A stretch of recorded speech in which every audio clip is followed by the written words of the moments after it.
From the National Newsroom of the Canadian Press, I'm John Kennedy. Police in Paris say a man has injured 3 people in a stabbing attack at the Gare de Lyon train station. Officers on site reported finding and quickly detaining the attacker who used a sharp weapon in the assault. Authorities say one of the victims has been sent to hospital in serious condition, while the other 2 had minor injuries. Security in Paris is being ramped up as it prepares to welcome 10,500 Olympians and millions of visitors for the first Olympic Games in the French capital in nearly a century. Edmonton's mayor, several members of city council, and staff are all being allowed to return to work at City Hall this week as restoration work continues following a recent shooting and fire incident. A man who stormed the building with a long gun and Molotov cocktails is facing several charges after shots were fired and a fire was started inside City Hall.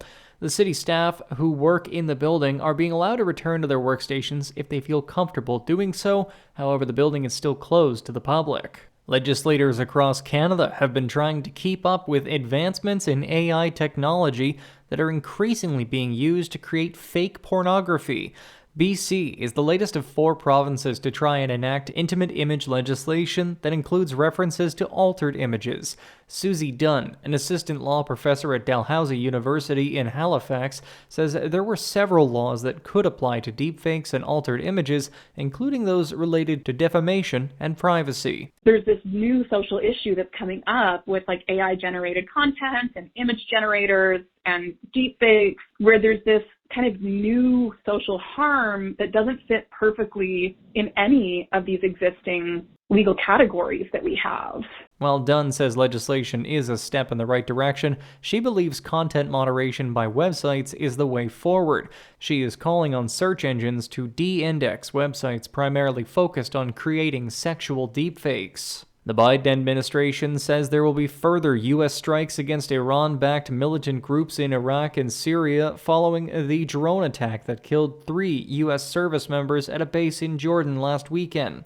The assault came just hours after President Joe Biden and top defense leaders joined grieving families to watch as the remains of soldiers were returned to the U.S. at Dover Air Force Base in Delaware. U.S. National Security Council spokesman John Kirby yesterday said the airstrikes were not timed to coincide with that moment. All the many factors that go into being able to do this in the most effective way, to include considerations of the weather, it had no connection, none whatsoever, with the timing of the dignified transfer today at Dover. Kirby said the U.S. alerted the Iraqi government prior to carrying out the strikes.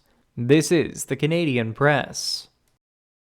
In sports, Connor McDavid can add another individual honor to his resume after winning the NHL All-Star Skills Competition. The Edmonton Oilers captain also takes home the $1 million U.S. prize.